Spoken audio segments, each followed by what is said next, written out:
Hello, Namaste. Welcome to Authors Talk by Krishna. The Ayodhya alliance के Hindi translation में आप सभी का स्वागत है। अयोध्या, उत्तर प्रदेश, इंडिया। वर्तमान दिन। क्वीन हियो मेमोरियल पार्क में विशेष रूप से निर्मित छतरी के भीतर पोडियम की सीढ़ियां चढ़ते हुए सोमी ने आदित्य से हाथ मिलाया और प्रेस कैमरे उनके चारों ओर क्लिक कर रहे थे।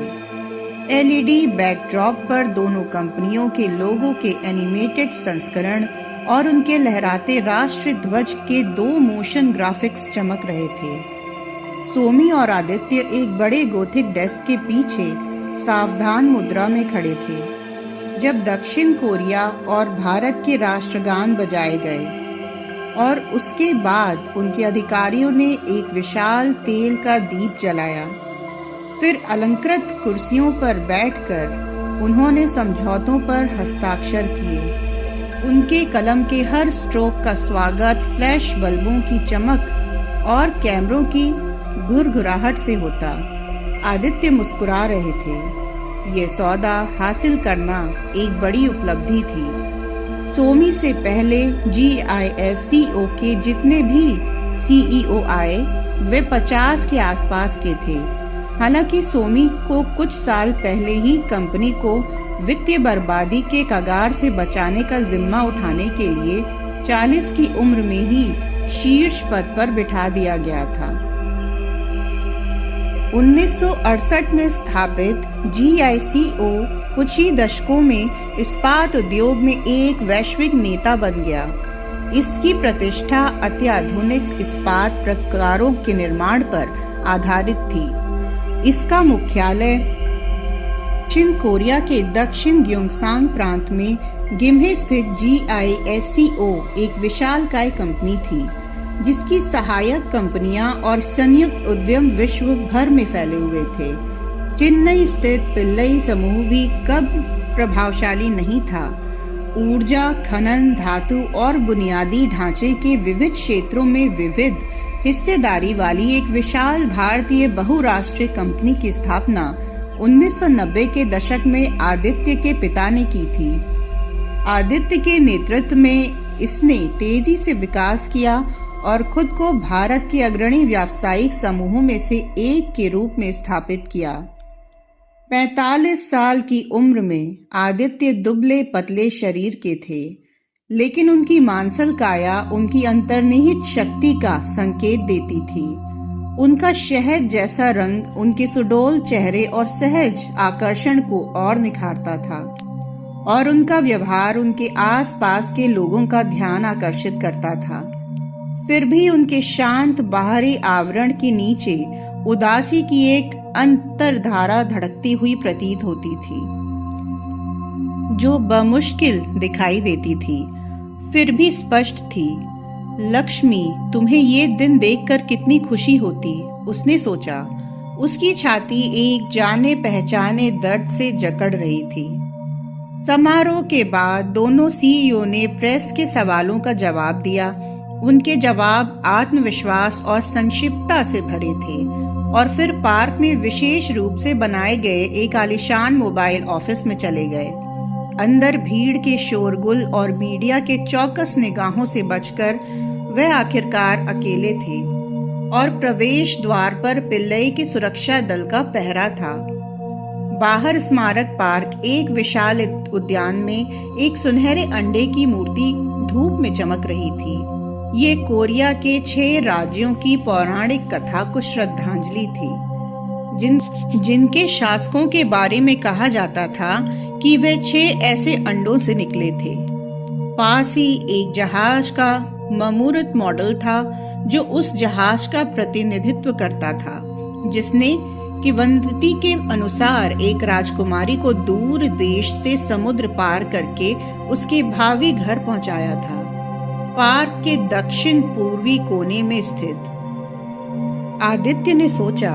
उसकी नजर डिजाइन पर गई। सम्मान के तमके की तरह गर्व से पहने जाते हैं, अक्सर अपने अंदर गहरे राज छुपाए रहते हैं। और प्रतीकवाद को सोमी से बेहतर कोई नहीं समझता था।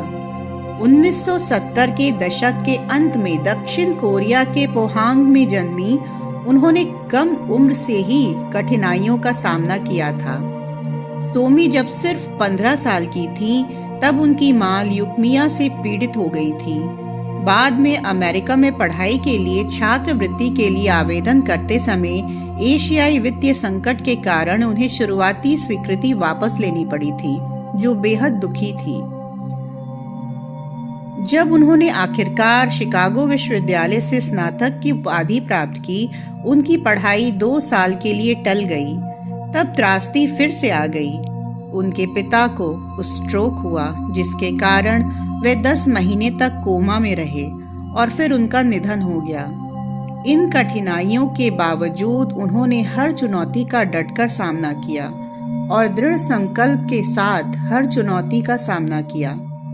आदित्य से उनकी पहली मुलाकात विश्वविद्यालय में हुई थी, जहां वे बूथ स्कूल ऑफ बिजनेस में एमबीए कर रहे थे।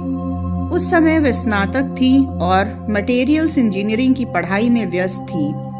अलग अलग शैक्षणिक पथों के बावजूद संगीत के प्रति उनके समान जुनून ने उन्हें एक दूसरे से जोड़ा। दोनों शिकागो ब्लूज असेंबल के सदस्य थे, जो एक छात्रहित समूह था जो शहर के जीवन संगीत परिवेश का जश्न मनाता था। हालांकि उन्हें एक दूसरे के साथ समय बिताना अच्छा लगता था। समूह के भीतर सहज सौहार्द के बावजूद एक दूसरे के साथ डेटिंग करने का उनका एक प्रयास अजीब था। तनावपूर्ण चुप्पी और अटपटी बातचीत के 2 घंटे कष्टदायक रहे, जिसके बाद उन्होंने आपसी सहमति से समूह में बाहर जाने का निर्णय लिया। फिर मिलेनियम पार्क में शिकागो ब्लूज फेस्टिवल के एक कॉन्सर्ट में किस्मत ने दखल दिया। बड़ी गाय के बिजली जैसे गिटार की धुनों ने माहौल को भर दिया और वे खुद को अकेला पा गए। उनके दोस्त किसी का ध्यान न आने पर भी दूर चले गए। संगीत, भीड़ की ऊर्जा और शायद कुछ ज्यादा ही कोर्स के प्रभाव में आदित्य ने सोमी के अपार्टमेंट में रात बिताई।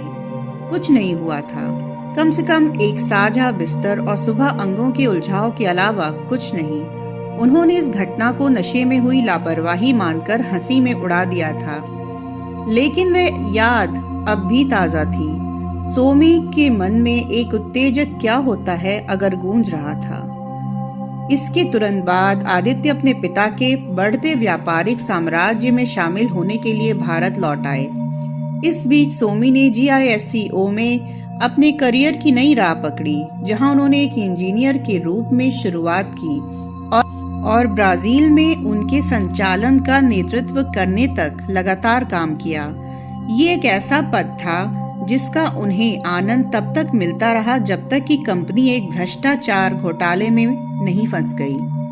देश में दर्जनों वरिष्ठ अधिकारियों पर रिश्वतखोरी के आरोप लगे, जिससे कंपनी में हड़कंप मच गया। कंपनी के शेयर गिर गए। ऋणदाताओं ने अपना पैसा वापस मांगा। परिस्थितियों के कारण CEO की भूमिका में आने पर एक ऐसा पद जिसे कोई और लेने की हिम्मत नहीं कर सकता था, सोमी को एक असंभव सी चुनौती का सामना करना पड़ा।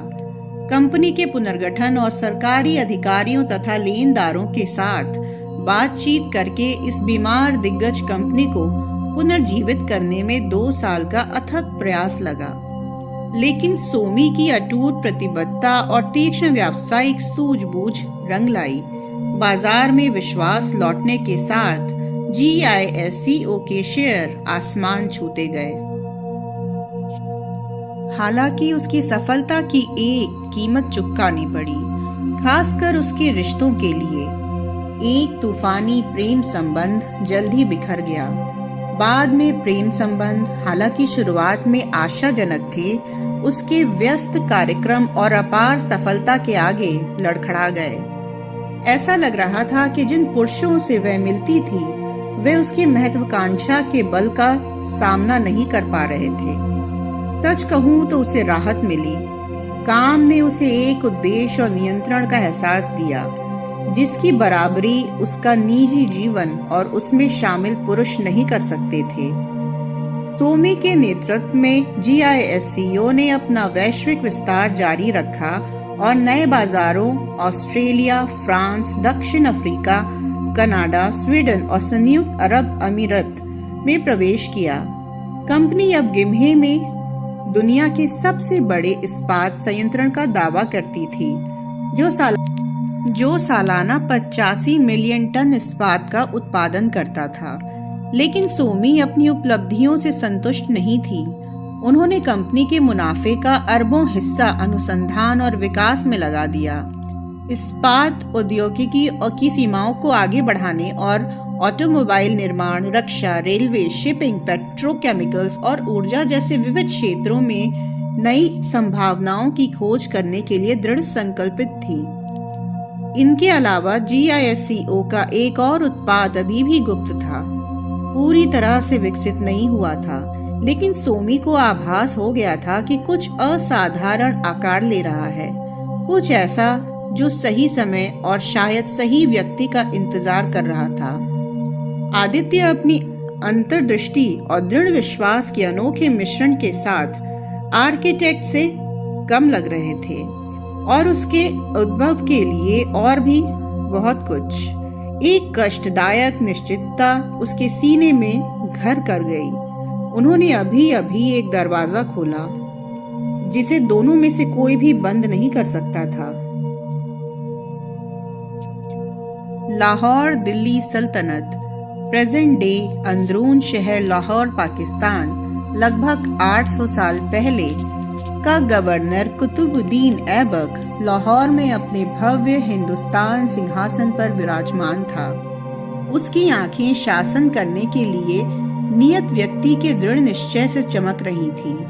उसके दरबार के फर्श पर जटिल कालीन बिछे थे, जबकि दीवारों पर इस्लामी सुलेख और ज्यामितीय आकृतियों की उत्कृष्ट नक्काशी थी।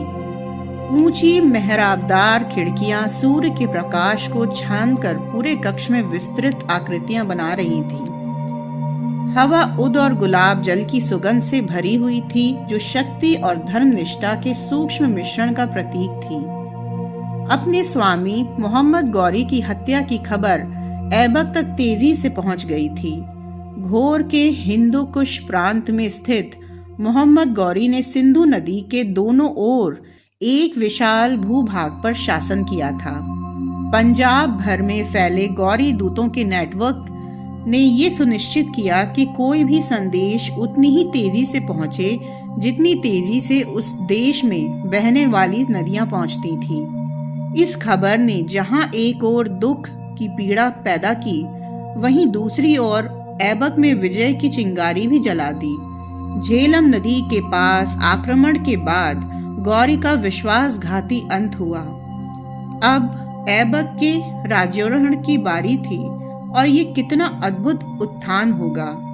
मध्य एशियाई तुर्की जनजाति ऐबक में जन्मे, अपने परिवार से अलग कर दिए गए और निशापुर के एक व्यस्त बाजार में गुलामी के लिए बेच दिए गए। कुतुबुद्दीन को एक विद्वान काजी फखरुद्दीन ने खरीदा था, जिसने उनमें प्रेम का संचार किया था, कुरान के लिए, और उसे तीरंदाजी और घुड़सवारी सिखाई। हालांकि नियति ने एक बार फिर दखल दिया था। ऐबक को सुल्तान मोहम्मद गौरी को बेच दिया गया था। उसकी जन्मजात सैन्य शक्ति और रणनीतिक प्रतिभा ने ऐबक को आगे बढ़ाया था और अंततः उसे सुल्तान के दरबार में एक विश्वसनीय सेनापति और राज्यपाल का पद दिलाया था। ऐबक का वजीर जियाउद्दीन सिर झुकाए ऊंचे सिंहासन की ओर बढ़ा। उसने आदर पूर्वक कहा, महाराज, आपके गुरु के निधन के साथ दिल्ली, अजमेरू, लाहौर, कन्नौज, ग्वालियर और सिंध के क्षेत्र अब आपकी आज्ञा का इंतजार कर रहे हैं। ये क्षेत्र जो कभी राजपूत राजाओं के अधीन थे, गौरी के अथक अभियानों के माध्यम से उनसे छीन लिए गए थे। एक चतुर रणनीतिकार गौरी ने कई जीत हासिल की, जिसकी परिणति तराइन के दूसरे युद्ध में शक्तिशाली पृथ्वीराज चौहान की निर्णायक हार के रूप में हुई। शाहमान वंश के शासक पृथ्वीराज चौहान ने सपादलक्ष हरियाणा और दिल्ली तक फैले एक विशाल क्षेत्र पर शासन किया था, जिसकी राजधानी अजयमेरू थी, जिसे बाद में अजमेर के नाम से जाना गया। ऐबक ने सिर हिलाया, उसके चेहरे पर दृढ़ता का भाव था। ये ज्ञात हो जाए, उसने घोषणा की कि मैं कुतुबुद्दीन ऐबक अब उन सभी प्रदेशों का सुल्तान हूँ जिन पर कभी पृथ्वीराज चौहान का शासन था। आज से दिल्ली, अजयमेरू और हमारे सभी प्रदेश मेरे शासन को स्वीकार करेंगे। जफर सुल्तान, उसके दरबारी एक साथ गरजे। उनके शब्द पूरे कक्ष में गूंज उठे, सुल्तान की जय हो। जियाउद्दीन, जो हमेशा व्यावहारिक रहे, ने बुद्धिमानी से सिर हिलाया और फिर कुछ देर रुककर एक और बात उठाई। मेरे सुल्तान, उन्होंने धीमी आवाज में कहा, एक बात है कुछ चिंताजनक। दिल्ली में एक लौह स्तंभ है जिसके चारों ओर हिंदू और जैन मंदिर हैं। कहा जाता है कि जब तक ये स्तंभ खड़ा रहेगा, दिल्ली पर हिंदू शासन कभी भी पूरी तरह से समाप्त नहीं हो सकता। ऐबक अपने भव्य सिंहासन पर पीठ टिकाए, उसके होठों पर एक व्यंग्यात्मक मुस्कान थी। सोने की कढ़ाई और हीरे के जड़ित उसकी ऊंची शंखाकार पगड़ी में वे एक दुर्जय आकृति का प्रतीत हो रहा था। मजबूत जबड़े और उभरी हुई नाक ने उसे और भी उभार दिया।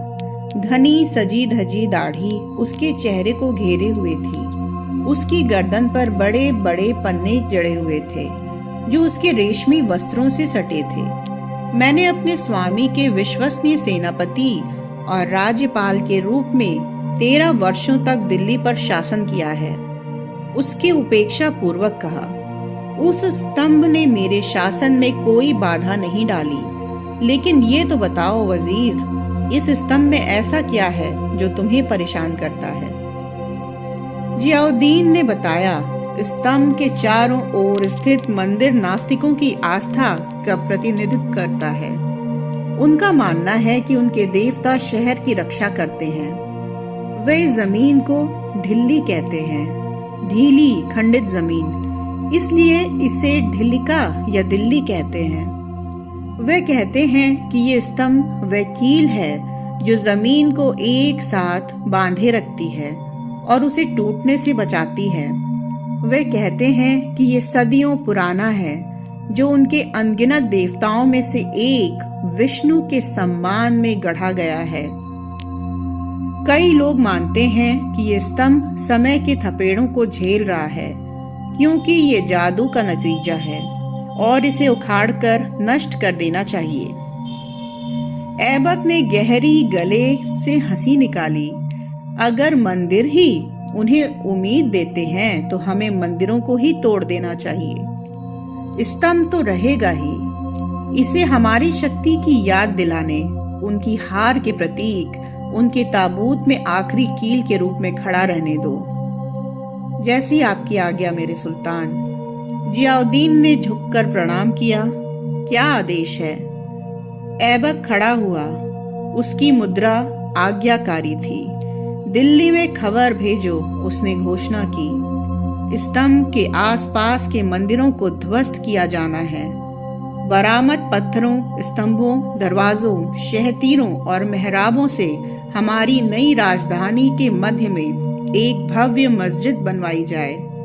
मैं इसे कुव्वत-उल-इस्लाम, इस्लाम की शक्ति कहूंगा, और इस मस्जिद के भीतर हम देश की सबसे ऊंची मीनार बनवाएंगे। इसे कुतुब मीनार कहा जाएगा। अजान की आवाज दिल्ली भर में गूंजने दो। काफिरों को हर बार अजान सुनते ही अपमान का कड़वा दंश महसूस होने दो। पूरा हॉल विजय के जयघोष से गूंज उठा। दरबारी जोर जोर से अपनी स्वीकृति व्यक्त करने लगे। ऐबक का स्वप्न उनके मन में गूंज उठा। इस्लामी दिल्ली के उनके सपनों को पंख लग गए। वजीर ने सुल्तान का हुक्म पहुंचाने के लिए दूत भेजे। दरबारियों ने उत्साह से भरी बातचीत में भव्य निर्माण परियोजना की योजना बनाना शुरू किया। एक नया युग शुरू हो गया था जिसमें इस्लाम दिल्ली के परिद्वेष पर हावी हो जाएगा। साकेत कौशल, present day Ayodhya, Uttar Pradesh, India, लगभग 2000 साल पहले। साकेत का कारागार फुसफुसाहटों और भविष्यवाणियों से घिरा एक कारागार चहल पहल भरी सड़कों के नीचे दबा पड़ा था, ऊपर की जीवंत जिंदगी से बिल्कुल अलग। जैसे जैसे कोई खुरदुरी सीढ़ियों से नीचे उतरता गया, हवा नम और सीलन भरी होती गई। उसकी गहराई में अनगिनत दुख समाये हुए थे। अंदर कालकोठरी अंधेरे की भूल भुलैया थी। ठंडे बेरहम पत्थरों से बनी संकरी गलियां, धुएं से भरी मशालों की हल्की रोशनी डगमगा रही थी, जिससे दीवारों पर नाचती और ऐंठती हुई विचित्र परछाइयां पड़ रही थीं। हर सांस के साथ फफूंदी, पसीने, मल और जंग लगे लोहे की धातु जैसी गंध आ रही थी। छोटी छोटी हवा रहित कोठरियां गलियारों में कतार में खड़ी थीं। उनकी भारी लोहे की सलाखें लगातार कैद की याद दिलाती रहती थीं। अंदर कैदी दुख में दुबके हुए थे। उनके फटे पुराने कपड़े उनकी हड्डियों में समा रही नमी से कोई सुरक्षा नहीं दे रहे थे। दूर से आती कराहों की गूंज और जंजीरों की खनक पीड़ा का एक भयावह संगीत रच रही थी। सबसे मजबूत चूहे भी कीचड़ भरे गंदगी से भरे फर्श से कतराते थे और दीवारों की खोखली दरारों को पसंद करते थे, जहां उनकी उन्मत्त भागदौड़ कैदियों के शोकाकुल कोरस में एक खरोंचदार ताल जोड़ देती थी। काल कोठरी के बीचों बीच पूछताछ कक्ष था, एक ऐसा आतंक का अड्डा जो रूह को कंपा देता था। आराम या करुणा से रहित नंगी पत्थर की दीवारों पर यातना के औजारों की भरमार थी। कोड़े दागने वाली बेड़ियां, चिमटे, ताश के पत्ते और हथकड़ियां, हर औजार अनगिनत स्वीकृति की गवाही देता था, जो टूटे हुए शरीरों और बिखरी हुई आत्माओं से बेरहमी से निकलवाए गए थे। पद्मसेन का नग्न शरीर दीवार से लटका हुआ था। उसके अंग फैले हुए थे, जंजीरों और रस्सियों से बंधे हुए थे। सबके सामने खुले उसके जन्नागों ने उसकी शर्मिंदगी और बढ़ा दी थी। टिमटिमाती टॉर्च की रोशनी उसके जर्जर शरीर को रोशन कर रही थी, जिससे उसकी तनी हुई मांसपेशियां और चेहरे पर उभरी थकान साफ झलक रही थी। गहरे बैंगनी और नीले रंग के जख्म उसकी त्वचा पर पड़े थे, जिनके किनारे सूखे खून से सने हुए थे। धड़ और पीठ पर खुले घाव थे, कुछ अभी भी रिस रहे थे, कुछ गहरे परतदार पपड़ी से भरे हुए थे। उसकी उंगलियों के सिरे कच्चे मांस और जमे हुए खून से सने थे। उसके नाखून चिमटे से उखाड़े गए थे और पीछे सूजे थे, कटे फटे टुकड़े रह गए थे। उसकी छाती में उथली सांसें चल रही थी।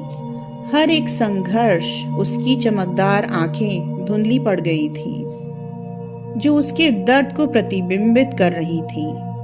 प्यास और भूख से सूखे कटे फटे उसके होंठ उसके चेहरे पर एक गंभीर रेखा बना दी थी।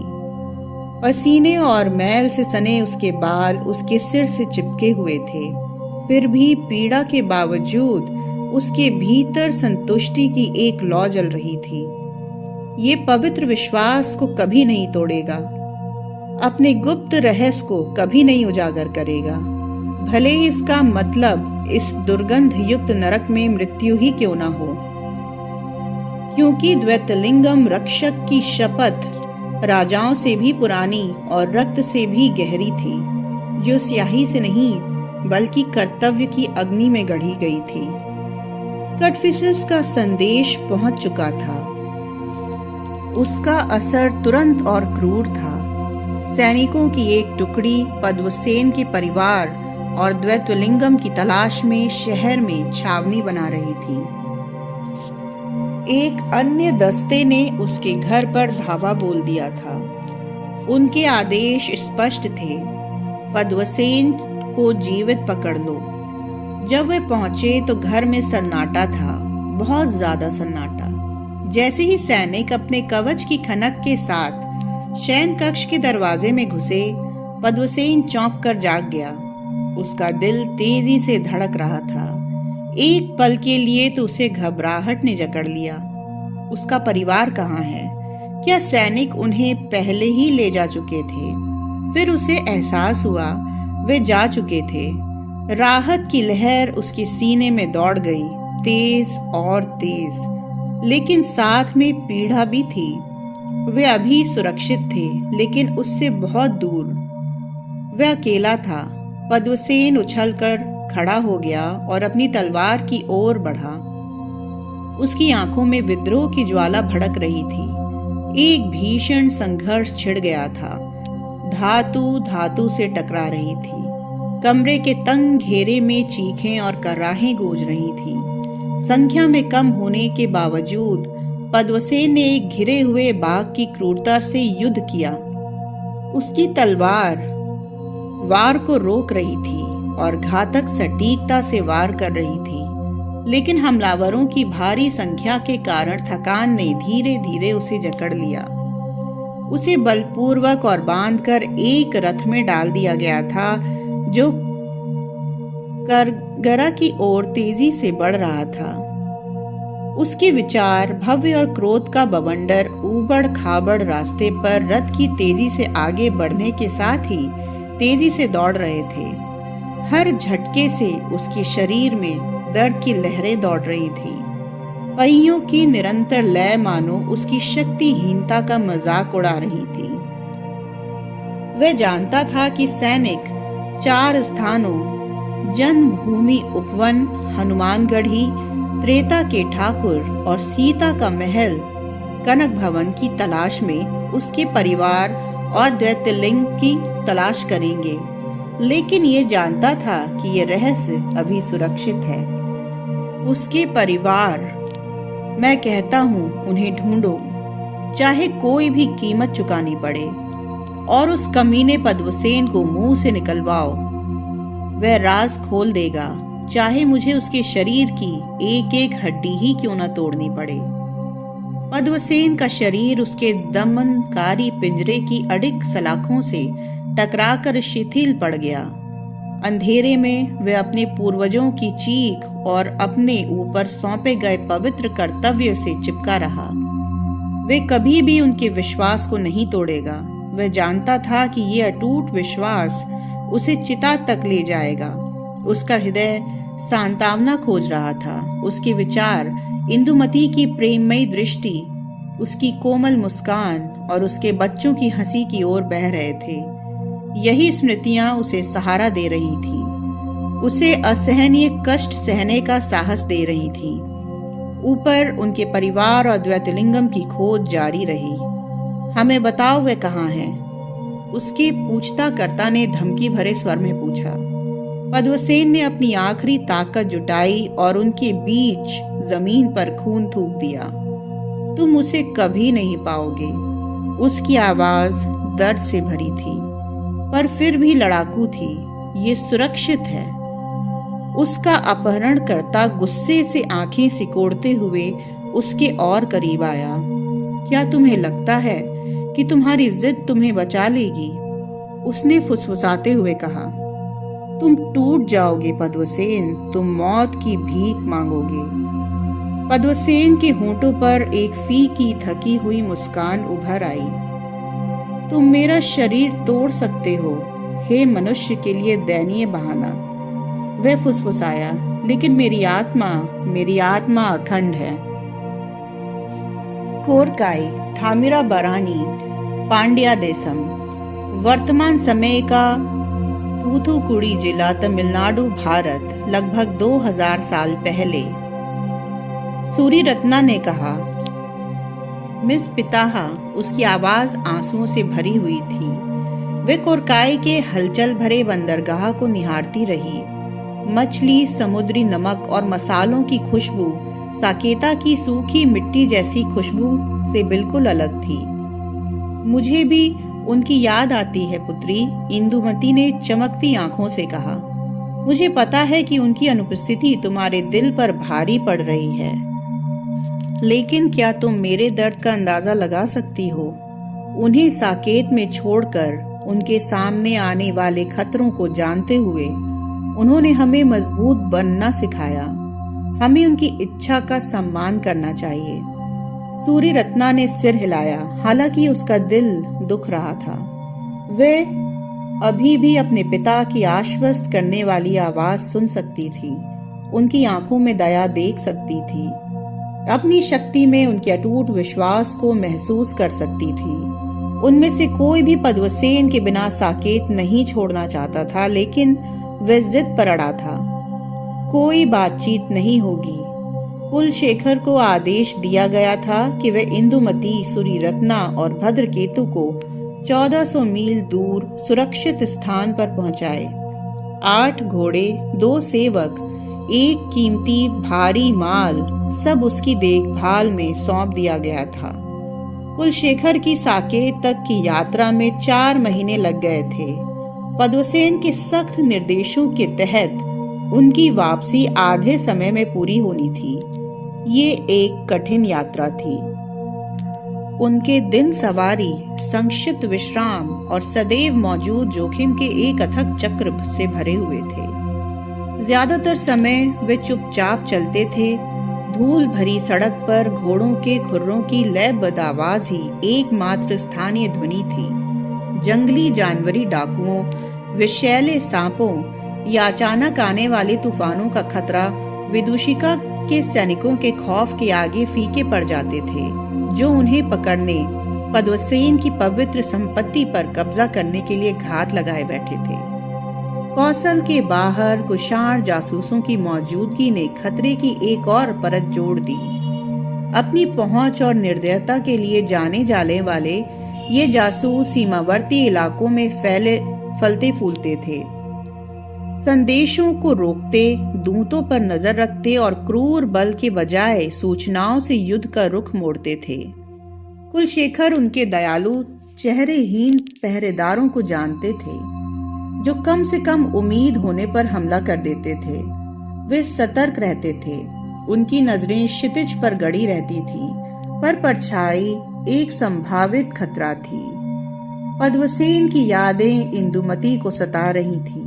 उसे उसके आखिरी शब्द याद आ रहे थे, जो संकट के समय भी दृढ़ रहने की याद दिलाते थे। उसके साहस ने उन्हें आगे बढ़ाया था, उन्हें प्रेरित किया था। कारकोई ने भी भय के साथ उनकी एड़ी पर वार किया। थमीरा बरानी नदी के तट पर रणनीतिक रूप से स्थित कोरकाई एक चहल पहल वाला बंदरगाह शहर था। इसके प्राकृतिक बंदरगाह में दुनिया के दूर दराज के कोनों, रोमा, यवन, सुवर्ण भूमि, पारसिका, हप्रित और चीन से जहाज आते थे। मोती और पिंडों के आकर्षक व्यापार से आकर्षित होकर व्यापारी इस जीवंत महानगर में आते थे और इसके रास्ते स्थानीय और अंतर्राष्ट्रीय व्यापारियों के समृद्ध मिश्रण से भरे रहते थे। शहर जीवन से गुलजार था। समुद्र की सुगंध से सराबोर उसकी गलियां व्यापार की आवाजों से गूंजयमान थीं। भाषाओं और बोलियों की एक सुरमई ध्वनि, हथौड़ों की झनकार और साथ ही मंदिरों की घंटियों की लयबद्ध झनकार। दुकानें विदेशी सामानों से भरी थीं और उनके व्यापारी चटकीले रंग के वस्त्र पहने जोश से मोल भाव कर रहे थे। कोरकाई थे। आखिरकार अपने प्रसिद्ध मोती बाजार से प्रेरित होकर ताड़ के छप्परों से बने शामियानों के नीचे व्यापारी अपने चमचमाते खजाने, हर आकार और रंग के मोतियों को सावधानी पूर्वक छांटकर और बारीकी से वर्गीकृत करके प्रदर्शित करते थे। लोहे की सिल्लियां, जो उनका कच्चा माल उत्तर से आयात किया जाता था, एक और बेशकीमती वस्तु थी। आलीशान जहाज चहल पहल वाले घाटों पर अपने विदेशी माल को लादते और उतारते थे। मसाले, शराब, रेशम, इत्र, मोती, सिल्लियां, लोहे और कांस के औजार और रत्न वस्तुओं का एक लुभावना मिश्रण, कुछ स्थानीय रूप से प्राप्त, कुछ दूर देशों से लाए गए। पद्मसेन को छोड़ने के दुख के बावजूद इंदुमती को अपने बचपन के घर के पास पहुंचकर घर वापसी का एहसास हुआ, जो बंदरगाह क्षेत्र के सबसे भव्य घरों में से एक था, जिसकी दीवारें पारिवारिक जीवन के संगीत से गूंज रही थीं। साकेत के बीचों बीच पले बढ़े बच्चों के लिए समुद्र का नजारा एक रहस्य उद्घाटन, एक जादुई विस्तार था, जिससे उनकी आंखें आश्चर्य से भर गईं। देखो भद्रकेतु, सूर्यरत्ना ने जुड़वा मछलियों के प्रतीक चिन्ह से सजे एक जहाज की ओर इशारा करते हुए कहा। यह बहुत विशाल है। एक वाणिज्य जहाज, भद्रकेतु ने उत्साह से आंखें चौड़ी करते हुए कहा। मैंने उनके बारे में पढ़ा है। इंदुमती उनके युवा उत्साह को देखकर मुस्कुराई, हालांकि अपने प्रिय जीवन साथी के लिए चिंता से उसका हृदय तड़प रहा था। विवाह के 12 वर्षों में वे घर नहीं लौटी थी। पद्मसेन और उनके 2 बच्चों के साथ जीवन के कारण उसके पास घर वापस आने के लिए लंबी यात्राओं के लिए बहुत कम समय बचता था। कोरकाई से उसका एकमात्र संबंध उसके भाई कुलशेखर के माध्यम से था, जिसकी पद्मसेन और चैलियन के साथ व्यावसायिक साझेदारी उसे हर कुछ वर्षों में उत्तर में साकेता ले आती थी। इंदुमती के पिता उसकी अनुपस्थिति में एक उष्णकटिबंधीय विषाणु के शिकार हो गए थे। उसे उन्हें अंतिम विदाई देने का अवसर नहीं मिला था, लेकिन कुलशेखर और उनकी पत्नी विष्णुप्रिया ने घर को जीवंत बनाए रखा था और उसकी सामान्य लय दुख में सांत्वना देने वाली मरहम की तरह थी। दुर्भाग्य से उनकी अपनी कोई संतान नहीं थी। विष्णुप्रिया के कई बार गर्भपात हो चुके थे और अंततः उन्होंने तय कर लिया था कि वे आगे कोशिश नहीं करेंगी। उनके पास एक दूसरे का साथ था और यही काफी था। इंदुमती जानती थी कि इससे कुलशेखर का भद्रकेतु और सूर्यरत्ना के प्रति स्नेह और गहरा हो गया था और उसने उन्हें अपने हृदय में बसा लिया था। स्थानीय बलुआ पत्थर और ग्रेनाइट से बनी एक भव्य संरचना, ये घर अपने आप में पांड्या देशम की समृद्धि विरासत का प्रतीक था। प्राकृतिक रंगों से बने मिट्टी के रंगों से रंगी इसकी दीवारें दोपहर की धूप में गर्माहट से चमक रही थीं। गेरू लाल टेराकोटा टाइलें की छत की छाया में आंगन शांति का एक नखलिस्तान था, जिसके पक्के फर्श बारीक टाइलों से सजे थे। चमेली की खुशबू समुद्र की नमकीन तीक्ष्णता के साथ मिलकर एक जानी पहचानी सुकून देने वाली खुशबू पैदा कर रही थी। आंगन के भीतर और बाहरी दीवारों पर फैली हरी भरी हरियाली इसकी शांत सुंदरता में 4 चांद लगा रही थी। जैसे ही वे पहुंचे, इंदुमती ने आंगन के उस पार अपनी माँ को देखा। अम्मा, वे चिल्लाई और उस बूढ़ी औरत की ओर दौड़ी। उसके चेहरे पर आंसू बह रहे थे। उसने अपनी माँ को कसकर गले लगा लिया, उसे छोड़ने को तैयार नहीं थी। उसकी माँ ने धीरे से अपने आप को अलग किया। उसकी आंखें करुणा से भर आईं। उसने बच्चों को पास आने का इशारा किया और उन्हें अपनी स्नेह भरी बाहों में भर लिया। वे उन्हें पहली बार देख रही थी, पर ऐसा लग रहा था जैसे वे उन्हें हमेशा से जानती हो। सब ठीक है कन्ना, उसने इंदुमती से फुसफुसाते हुए कहा। भाग्य तुम्हें साकेत ले गया था और भाग्य तुम्हें घर ले आया है। विश्वास रखो, पद्मसेन सुरक्षित रहेगा। सूरज हमेशा तूफान के बाद आता है। समुद्र तट की नवीनता से मोहित होकर बच्चे जल्द ही अपने नए वातावरण में ढल गए।